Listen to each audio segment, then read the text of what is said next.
দক্ষিণ ভারতীয় সিনেমার গ্ল্যামার, স্টারডম আর পারিশ্রমিক তিনটি শব্দকে যদি এক ফ্রেমে আঁকা যায় তাহলে সেখানে যে নামটি প্রথমে উঠে আসে তা নিঃসন্দেহে নয়নতারা। মালায়ালাম সিনেমা দিয়ে যাত্রা শুরু করেও তিনি এখন তামিল, তেলুগু এমনকি বলিউডের পর্দাও কাঁপাচ্ছেন একের পর এক চরিত্রে। শাহরুখ খানের বিপরীতে জাওয়ানে তার আত্মপ্রকাশ প্রমাণ করে দিয়েছে নয়নতারা কেবল দক্ষিণের নয়, গোটা ভারতের লেডি সুপারস্টার। তবে সেই সুপারস্টারের পারিশ্রমিক নিয়ে সম্প্রতি এক নতুন চমক দেখা গেল ইন্ডাস্ট্রিতে, যেখানে প্রতিটি সিনেমায় গড়ে 10 কোটি রুপি পারিশ্রমিক নেওয়া অভিনেত্রী নতুন একটি ছবিতে পারিশ্রমিক কমিয়ে এনেছেন প্রায় 63%।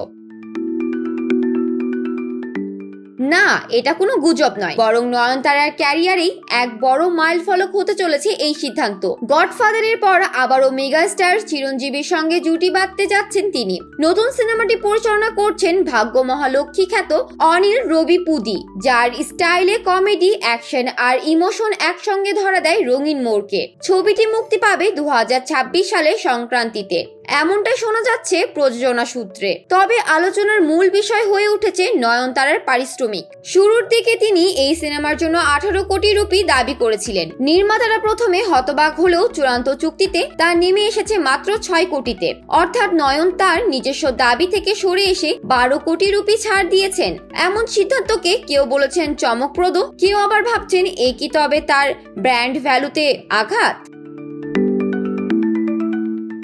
তবে সব জল্পনার মধ্যে একটি গুরুত্বপূর্ণ তথ্য এসেছে নয়নতারার ঘনিষ্ঠ সূত্র থেকে। জানা গেছে পারিশ্রমিক কমিয়ে দেওয়ার পেছনে চিরঞ্জীবীর অনুরোধই বড় কারণ। চিরঞ্জীবীর প্রতি নয়নতারার সম্মান আর আস্থা এতটাই যে তিনি সরাসরি না বলে দিলেও এরকম ভালোবাসা থেকেই রাজি হয়েছেন কম পারিশ্রমিকে কাজ করতে। আর নির্মাতারা নাকি তাকে আশ্বাস করেছেন সিনেমাটি ভালো করলে মুক্তির পর মুনাফার অংশ থেকেও তাকে একটি বড় অংশ দেওয়া হবে। তবে এই সিদ্ধান্ত নয়নতারা বা তার ক্যারিয়ারে ডাউনফল নির্দেশ করে না, বরং এটাকে অনেকে দেখেছেন এক কৌশলী পদক্ষেপ হিসেবে। কারণ সামনে রয়েছে টক্সিক, আনারকলি সহ একাধিক বড় বাজেটের প্রজেক্ট, যেগুলোর জন্য নয়নতারার পারিশ্রমিক নাকি আগের চেয়েও বাড়তে পারে বলে ইন্ডাস্ট্রি সূত্রে শোনা যাচ্ছে।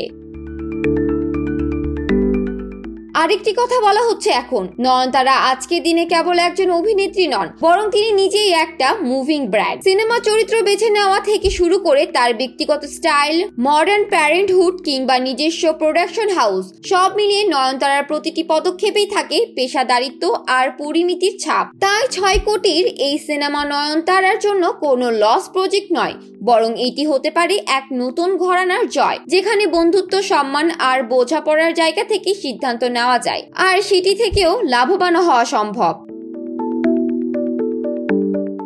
শেষ কথা, নয়নতারা হয়তো নিজের পারিশ্রমিক কমিয়েছেন, কিন্তু নিজের জায়গা, অবস্থান বা তারকা জৌলুস এক বিন্দুও হারাননি। এই সিদ্ধান্তই প্রমাণ করে দেয় কেউ কেউ শুধু অর্থে নয়, অবস্থানেও হন বড়। নয়নতারার নামটা ঠিক সেই তালিকারই প্রথম সারিতেই থাকবে। জান্নাতুল ফেরদৌস, শোবিজ 24, ঢাকা।